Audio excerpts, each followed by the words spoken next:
Today we're talking about unlikely hope, and we're going to look at Matthew chapter 6 in just a few moments, but let me just begin with a confession. I'm a fellow struggler, wrestle with anxiety, battle depression. Never thought that would be my testimony.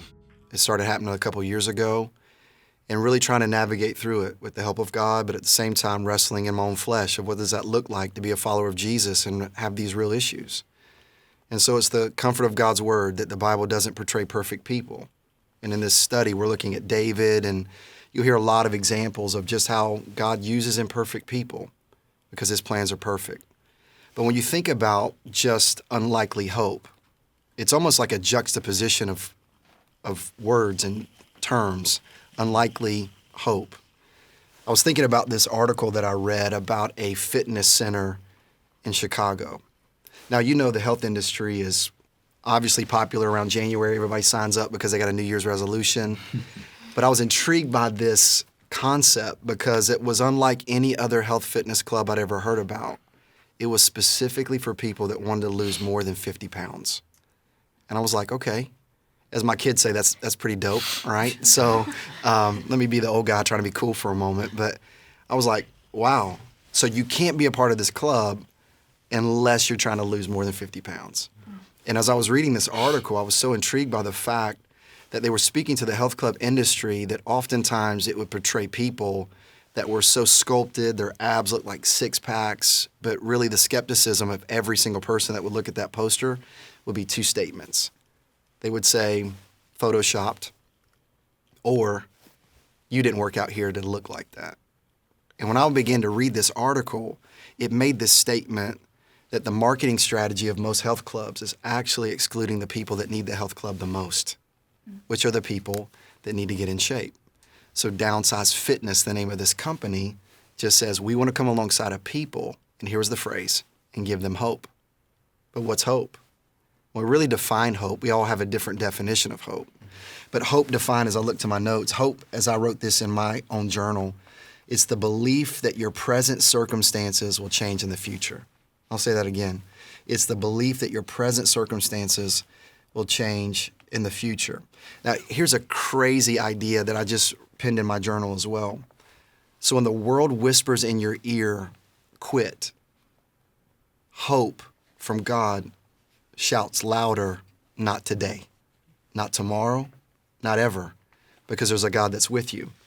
But when we define hope, it's interesting because when we think about hope in our world's definition is oftentimes predicated upon changing circumstances. Like, for example, when you think about hope, many people would say, my life will be different if I make the team, or I'm a part of that club, or I get the lead role in the presentation in this drama, or if I can get this promotion, or if I can get this level of success, or if I get this number of followers, my life will change.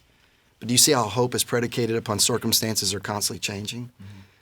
But if they continue to change, then what happens is you go through that scenario and you get what you thought was going to give you hope, but then there's something still missing. So you keep pursuing and you keep chasing. But I wrote this as a statement of encouragement to us today, that hope is not a circumstance. It's not the changing of your events. It's of something that never changes. Jesus is hope. And here's the reason why, because he never changes. Now, there's an interesting word for hope, and we're going to get to Matthew 6 in just a moment. But the word hope is tikvah, not TikTok, by the way. That's the dad joke at the table. All right, thank you. All right, but it's tikvah. And tikvah, the Hebrew word for hope, is the word rope. It's interesting. It rhymes. But it's the idea that no matter what your circumstances presents to you, your circumstance may not change, but you have a rope that holds you in the midst of your circumstance. Here's the idea that we're really wrestling with at the table today, is that so many people are looking for hope, and they're looking for hope in so many different places, so many different relationships, so many different material things. And they can just fill in the blank of, if I got this or had this or did this, I get hope. But could we just embrace the thought and the idea that hope has us? And hope is a rope. It's tied around us that anchors us to something that never changes. It's Hebrews 13, verse 8. Jesus is the same yesterday, today, and forever. Now here's Matthew 6. We're just going to look at this real briefly. But in Matthew 6, it's a part of this conversation of what's known as the Sermon on the Mount. So Jesus, the greatest preacher of all time, God in the flesh, begins with this command. Therefore, I tell you, don't be anxious about your life, what you'll eat, what you drink, what you'll wear, the things you'll do. And he actually mentions the word anxiety 6 times in Matthew 6, all the way up to verse 34, which is so comforting to me that my Jesus knows that maybe I'm wrestling with anxiety. But really, when you begin to define anxiety, and so many people have different definitions of what anxiety does to them, but anxiety is this idea that you're out of control, or the situations that you're facing, you don't have control over. So you live in this hypothetical of what if, like, if this were to play itself out, then this is going to be the end result, and you're already trying to predict what's going to take place, thus causing fear. And fear causes us to live in so many different dimensions. For us, it could be, well, I'm going to fight, or I'm going to flight, or freeze. You've heard that in maybe like a psychology class at some level. But for me, what it does is it causes me to freeze. It causes me to be paralyzed by thoughts. And I know we're recording this, but if I could just look at you guys and go, man, this is real for me. And I know there's a lot of people going to watch this video, but just us at a table right now, for me, when I hear Jesus go, don't be anxious about anything, I'm like, Jesus, I don't know how to do that, because I feel like it's overwhelming. I feel like the future is uncertain. I know you're the answer, but why do I feel this way? And oftentimes, these tensions that we wrestle with, we feel like they're not welcome in the church. And they're not welcome even in conversations like this, where we're supposed to have it all together. And I know you're looking at me going, okay, but you're the speaker guy, and you're supposed to have it all together. And I'll go, I don't. But my Jesus does. And I've been walking with him for a long time, and that's what I love about the Bible. Like, it doesn't parade perfect people, it just parades a perfect God. And Jesus goes to us, seek first the kingdom of God, which teaches me a couple things. Like, yeah, there's going to be some situations and circumstances that we face that feel hopeless. But the unlikely hope is the fact that God, even in the tension of we feel like things are out of control, there's a God that's in control. So when we look at our own lives, the chaos that we're facing or the craziness that we're facing, and can I just say this to you, when you feel anxiety, you feel hopeless, you're not crazy. Like, you're not jacked up. Stuff around us is spiraling oftentimes out of control, but God is not the cause of the chaos. He's the comfort in the midst of the chaos. And this is what he's saying in Matthew 6. Seek first the kingdom of God. And before he actually makes that statement of like, put me first, he uses phrases like in Matthew 6, he would even say it this way. He would say in verse 31, therefore do not be anxious, saying, what shall you eat? What shall we drink? What shall we wear? And he actually backs it up a little bit and goes, check out nature, the rhythms of life, that God sustains the birds, that God puts the earth in motion, and the sun rises and the sun sets, and the waves crash and then they recede. And God goes, if I could do all that, I think I can work out the future of your life because I'm already in tomorrow. And so oftentimes we find ourselves so paralyzed by today, wondering about tomorrow. And there's a God that's already in tomorrow that's saying to us that he is the rope of hope. But it doesn't make it easy. It doesn't make today less challenging. And there's this concept that really comes from Matthew 6 that deals with peace. It's peace that allows us to know that we have hope. So when hope defined in a way that sometimes is in the antithesis or the antonym, like the opposite of hope for me, would be like anxiety, worry. But then if you were to look at a synonym that would come alongside the word hope, it's like peace, that God's in control. And even though it doesn't feel like it, it's true that I'm alive today, and that sometimes even my past and my mistakes and my struggles can be used for the greater good of God's story in me. So I begin with this thought of hope is not an it. It's a person. Hope is found in peace, and peace comes from Jesus. And so this concept of peace can rule us. Colossians 3:15, it says, let the peace of God rule our hearts. The peace of God actually equips us. The peace of God says it's not of this world, as to say in John 14:27, that you can't buy peace, you can't buy hope. You can get temporary versions of it, but it will be the high that you get, and then it comes with the low. It doesn't mean that walking with Jesus doesn't have moments where you have questions. There'll be a lot of questions in this, but it's the peace that surpasses all understanding that Philippians 4:6. And I know that probably was the verse that you were even thinking about, was Philippians 4:6 says, do not be anxious about anything, but by prayer and supplication, the peace of God, watch this, guards your heart.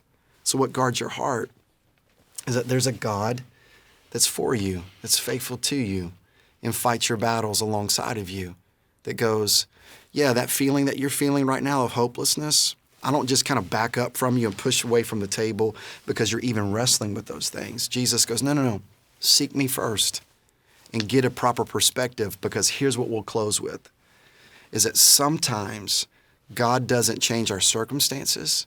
He changes us in the midst of our circumstances and shows us that as he walks with us through those circumstances, that it's a part of the plan that allows you at one particular time to sit across the table from somebody else. Because like #real talk for us, you're like, hey man, you're not facing the battles we're facing. So I'm just a fellow struggler at a table going, hey, I ain't got this figured out, but Jesus is my hope. He's been good to me. And even my questions, he can handle it. He welcomes the doubter. He welcomes the skeptic and says, come to me. Let's process this.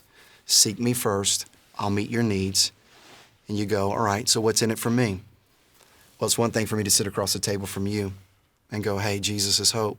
But as you continue to walk with him and trust him, there'll be a moment where you sit on the other side of the table in this seat with your peers. And they'll look at you and go, you went through that challenge. You went through that circumstance. You went through that perplexity. But how did you get on the other side?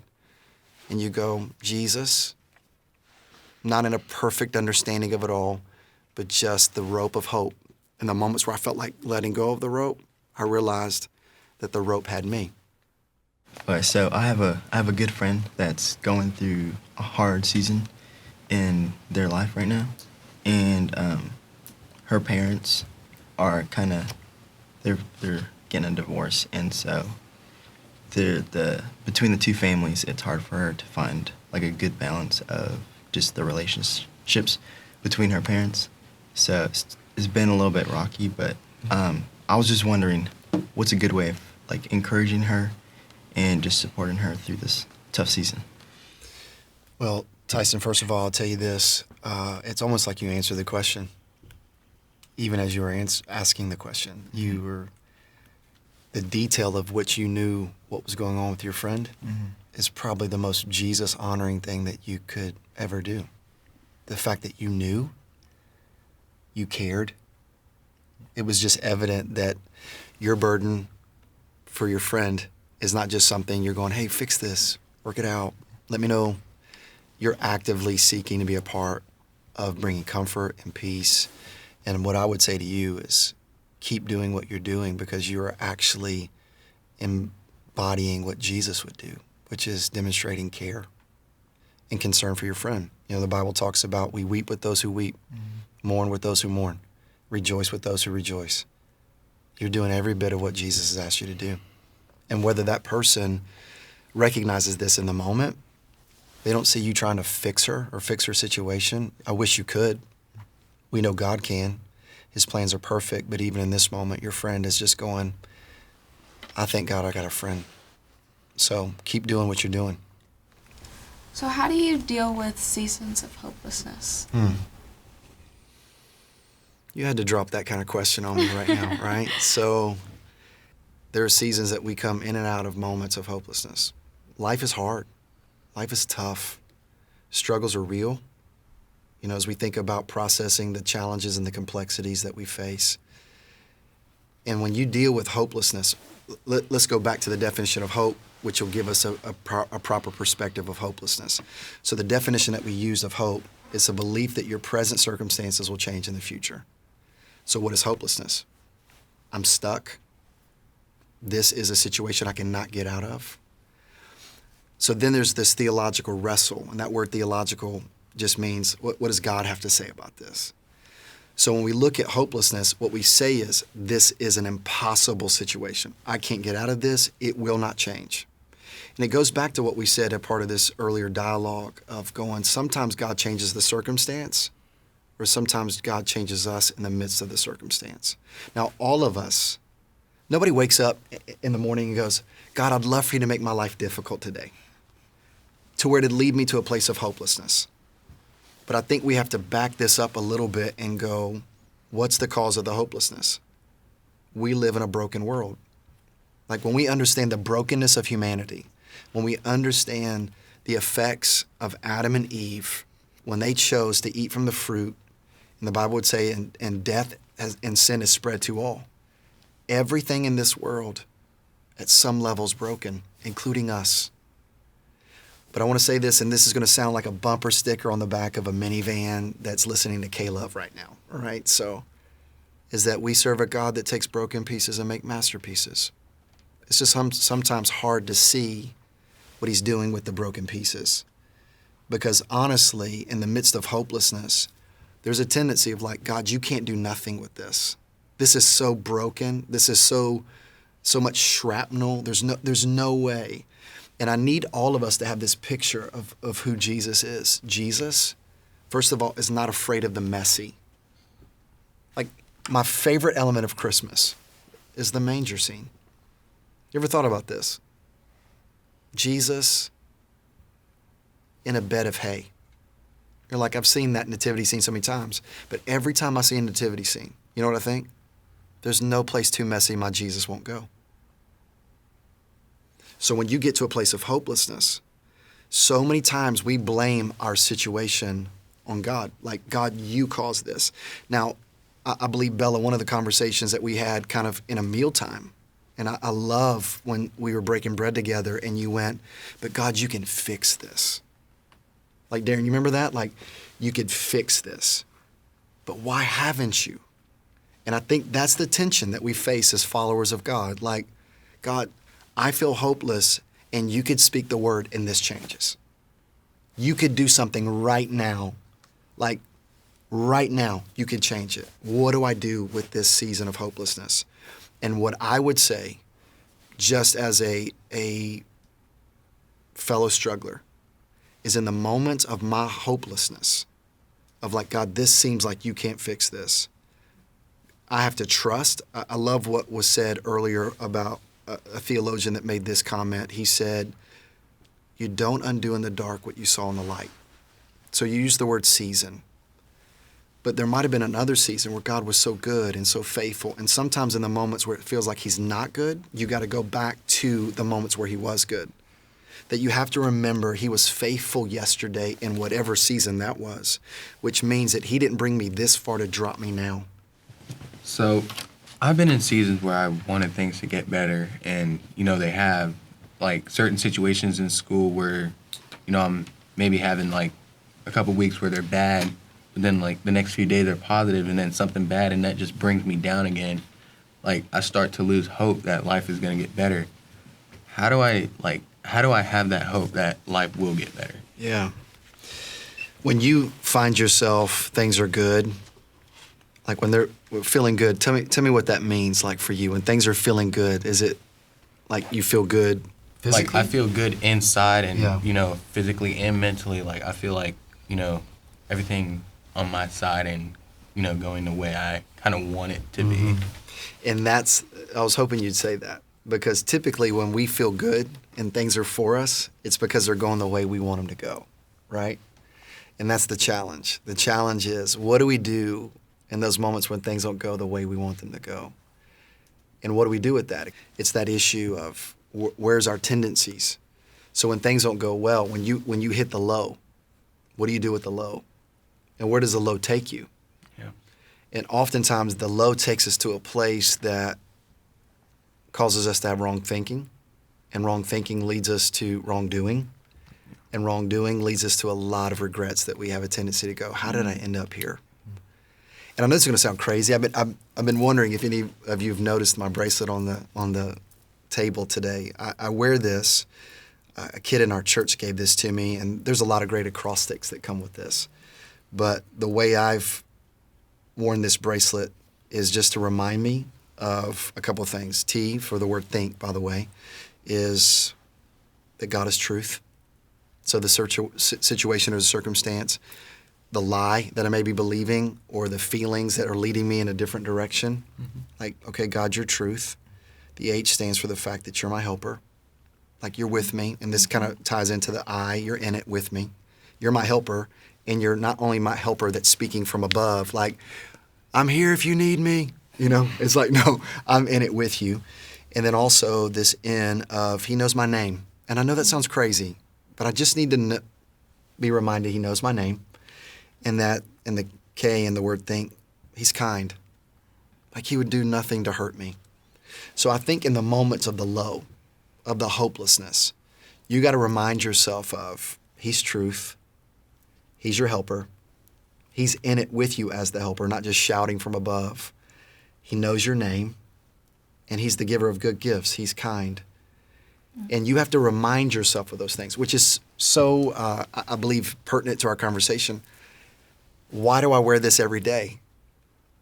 Because what you're talking about, dealing with, Darren, what we've all been talking about, I'm not exempt because I'm a pastor. I wrestle with it too. And yeah, by the way, when you get it all figured out, let me know. I could use some advice along the way as well. But the reason why I wear this bracelet is to remind myself that there's going to be a lot of highs that are like, man, things are going the way I want them to go. But when they don't, what am I reminding myself of? Because if not, I'll go down the wrong path. With everything going on, there's a lot going on at home right now. And I remember earlier in my notes I have that you said, sometimes God doesn't change the circumstance, he changes you in the process. And as much as I personally do want to be changed, like, I just really wish that he would change the circumstances right now. So how do I go about that? How do I deal with that? Like, I don't know, I'm just kind of confused. And confused is a great way to probably describe that, because as we mentioned earlier, God, you can fix the circumstance, but why would you not? Mm-hmm. Now, the right answer is Romans 8:28. For all things work together for good to those who love God and called according to his purpose. Which, by the way, have you ever noticed, like, when life is spiraling out of control, everybody's real quick to give you that verse, right? That verse that somehow is supposed to make you feel better right now. And it's true. That verse is true. But what do we do with that verse right now? Like, how does that work in my life where it doesn't feel like what's going on at home, as you said, is changing? It's hopeless. Here's what happens. So many times we get into the pit and we're like, God, fix this, change this. But somehow, and this is not the ultimate Jesus juke, I promise you. Somehow God teaches us in the pit what's necessary for what's in the palace. That God has something so great for you that if we shortcut the process, it doesn't go from dream to palace. It goes through the hard. And here's the reason why, because sometimes, and I'll make this statement, we learn the greatest lessons in life in the valley, not on the mountaintop. And what I would say to you, Bella, and to anybody else at the table or anybody else watching, that your scars that you will face in life will be the greatest sermons you'll ever preach. And that God most likely uses the people the most in those spaces where you felt like, I wish you would have never let this happen in my life. And I believe that God will never waste your pain, ever. That your pain becomes a part of your purpose that will eventually lead you to your platform. And when I say platform, your life is your stage. I know. But all of us have a stage. Your life is your stage. But ever notice this? Nobody really leans in when things go well. But the moment things get hard, like when you hit the lows, Darren, you're talking about, it's all of a sudden that's when your friends start going, let's see how they respond in this. Because when things are going good, hugs, high fives, handshakes, and a bunch of likes on Instagram, right? But nobody's posting the heart. Everybody lives in a Photoshop reality, but hashtag no filter. This is what this has been. That in the heart, that's when people start leaning in, going, what was the glue that held them together? It's hope. And hope is not an it, it's a person.